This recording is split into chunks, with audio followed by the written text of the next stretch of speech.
Il était une fois un vieux meunier qui avait 3 fils. Quand le meunier est mort, il a laissé à ses fils un moulin, un âne et un chat. L'aîné a eu le moulin, le milieu a eu l'âne et le plus jeune a dû prendre le chat. Les frères aînés se moquaient de lui, mais le chat a promis qu'il enrichirait son jeune frère s'il lui donnait une paire de bottes et un sac. Le propriétaire a été surpris, mais a répondu à la demande du chat. Le chat a immédiatement enfilé ses bottes sur ses pattes arrière, a versé de l'avoine dans le sac, l'a jeté sur ses épaules et est parti à la chasse. Dans la forêt, il a ouvert le sac, l'a jeté par terre et s'est caché dans les fourrés. Il n'a pas eu à attendre longtemps. Un lièvre curieux a galopé vers le sac et y est monté pour se régaler d'avoine. Et le chat n'attendait que ça. Il sauta du fourré, resserra le sac, le souleva sur ses épaules et se rendit au château royal. Le roi de ce pays était un grand amateur de bonne nourriture. Le chat s'inclina profondément devant lui tendit le lièvre et lui dit que c'était un cadeau de son maître, le marquis de Carabas. Le roi fut agréablement surpris par cette surprise. Le chat s'inclina, comme un vrai noble, et prit la route. Le lendemain, il est retourné à la chasse avec le sac. Cette fois, il réussit à attraper 2 grosses perdrix. Le roi était ravi de voir un autre cadeau agréable. Pendant plusieurs semaines consécutives, le chat a continué à porter des perdrix et des lièvres au roi. Mais il n'a rien dit à ce sujet à son propriétaire affamé et émacié. Une fois que le chat a vu une princesse dans le palais, elle était très belle. Le chat s'est rendu compte qu'elle serait une merveilleuse épouse pour son maître. Et donc le roi voulait enfin rencontrer le marquis. Le chat a répondu qu'il pourrait le retrouver demain pour une promenade là où se trouvaient les moulins. Et lui-même courut à toute allure vers le moulin. En voyant le propriétaire, le chat a dit que demain il devra nager dans la rivière, puis sa vie changera. Le lendemain matin, dès qu'il est entré dans l'eau, le chat a attrapé ses vêtements et les a cachés dans les buissons. À ce moment, la voiture royale parut sur la route.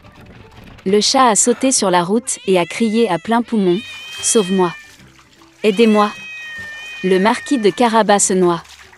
En entendant cela, le roi a ordonné de tirer le marquis hors de l'eau. Le fils du meunier a eu très peur lorsque 2 gardes ont commencé à le traîner hors de la rivière, où il se prélassait dans l'eau chaude. Le roi a ordonné de lui apporter sa tenue de soie. Le fils du meunier a d'abord refusé, mais il a tellement aimé les vêtements brodés d'or qu'il a volontiers enfilé la tenue royale. Le roi l'invita à monter dans la voiture, où était assise la belle princesse.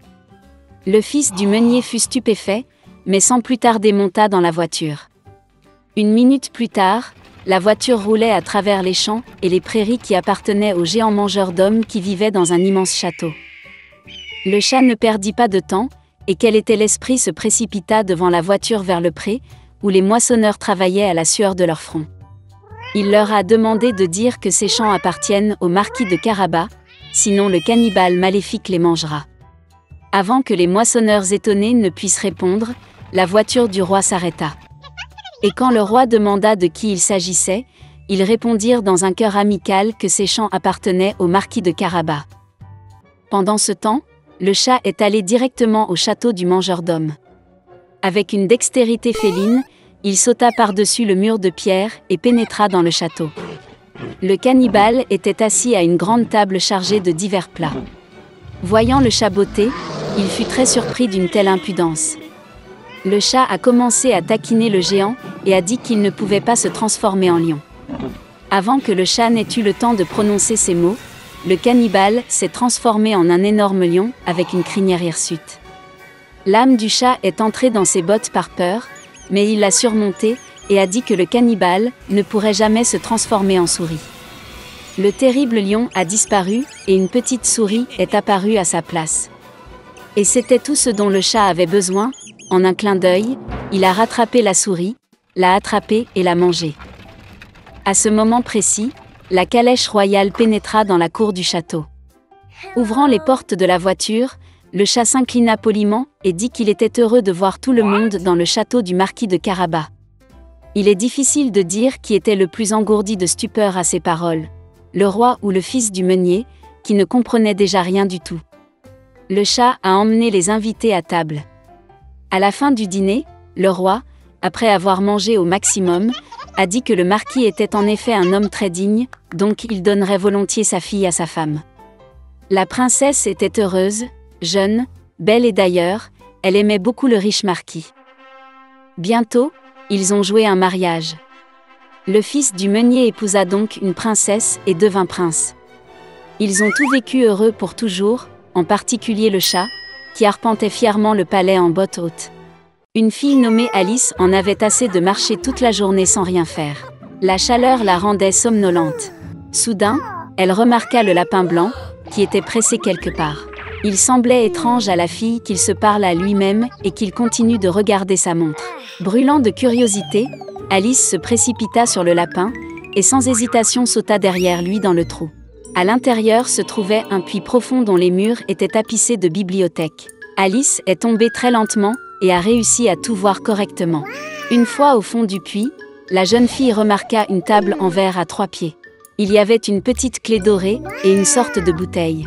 Alice a essayé d'ouvrir la porte avec la clé, mais elle était trop petite. Regardant autour d'elle, elle vit une petite porte. Pour l'ouvrir et se retrouver dans un magnifique jardin, Alice a dû boire dans une bouteille sur la table. Après avoir pris quelques gorgées, sa taille a commencé à diminuer. La fille rétrécit si vite qu'elle n'eut pas le temps de prendre la clé de la table. Puis, elle vit une tarte magique sur le sol. Dès qu'Alice a pris une bouchée, elle a commencé à grandir rapidement vers le haut. La fille a tellement grandi qu'elle ne pouvait plus franchir la porte chérie. Alice se mit à pleurer tellement que bientôt une énorme flaque d'eau se forma près d'elle. À ce moment-là, elle remarqua le lapin blanc. La fille l'a appelé, mais il était pressé et, effrayé, a laissé tomber ses gants et son éventail. Alice les ramassa et vit comment elle commençait à rétrécir. La raison était un fan magique. Alice est tombée dans une mare de ses propres larmes. Lorsqu'elle a été jetée à terre, la fille a de nouveau remarqué le lapin. Il a confondu Alice avec sa femme de chambre et a ordonné de rentrer immédiatement à la maison pour de nouveaux gants et un ventilateur. La fille a couru pour exécuter l'ordre. Chez le lapin, elle n'a pas pu résister à la curiosité et a bu du liquide dans une bouteille. Cela a conduit au fait qu'Alice a pris des proportions gigantesques et a rapidement rempli toute la maison. Elle n'a pu rétrécir que grâce aux tartes. Ayant retrouvé ses dimensions précédentes, la fille s'est enfuie. Bientôt, elle vit un énorme champignon sur lequel était assise une grosse chenille bleue. Alice se plaignit de ces changements constants de taille. La chenille a conseillé à la fille de manger un morceau de champignon. Alice a mangé une petite bouchée et est finalement revenue à sa taille normale. Et elle a continué. Soudain, Alice a vu une maison. En rentrant, la jeune fille se retrouva dans la cuisine, dans laquelle elle vit la duchesse avec un bébé qui pleurait dans ses bras. Un énorme chat était assis sur le sol, souriant d'une oreille à l'autre. La duchesse a expliqué à Alice qu'il souriait parce que c'était un chat duchessire. Soudain, le chat a disparu et le bébé a éclaté en sanglots. La duchesse a donné l'enfant à Alice et elle-même est allée chez la reine. La fille a été surprise de constater qu'elle ne tenait pas un enfant, mais un vrai petit cochon. Lorsque le chat est réapparu, il a conseillé à Alice de trouver le lièvre de Mars. Et puis il a disparu, et seul son sourire est resté dans l'air. La fille a pris la route. Bientôt, elle vit la maison du lièvre de Mars. Alice est arrivée juste à temps pour le début du goûter. La table était immense, mais seul le lièvre de Mars, le chapelier fou et la souris Sonia y étaient assis. Ils n'ont laissé personne s'asseoir à table et ont dit qu'il n'y avait pas de place. Alice a appris qu'il était forcé de boire du thé continuellement comme punition pour avoir tué Time. Le lièvre et le chapelier se moquaient de la fille de toutes les manières possibles et se moquaient d'elle. Incapable de tolérer une telle impolitesse, elle se leva silencieusement et partit. Bientôt, Alice se retrouva dans un magnifique jardin. Elle remarqua des jardiniers qui ressemblaient à des cartes à jouer. Ils ont teint les roses blanches en rouge. La fille en a été très surprise. Elle a appris que leur reine aimait les roses rouges et que seules les blanches poussaient. La reine exécuta ses serviteurs pour la moindre offense. Les jardiniers ont dit qu'elle jugeait le serviteur qui avait volé les biscuits en ce moment. Alice était très intéressée et elle est allée au tribunal. Là, elle a vu le lièvre de Mars et le chapelier fou témoigner. Quand ils eurent fini, la reine convoqua soudain Alice pour l'interroger. La fille a répondu qu'elle ne savait rien et a ordonné de laisser partir le domestique. La reine s'est fâchée et a ordonné d'attraper la fille. À ce moment, Alice sentit qu'elle recommençait à grandir. La fille se rendit compte que ce n'était que des cartes et elle n'en avait pas peur. Et à ce moment précis, la magie a disparu. Alice s'est réveillée dans la même clairière où elle a vu le lapin blanc pour la première fois. Il y avait un paysage familier autour, des sons familiers ont été entendus. Ce n'était donc qu'un rêve, pensa Alice.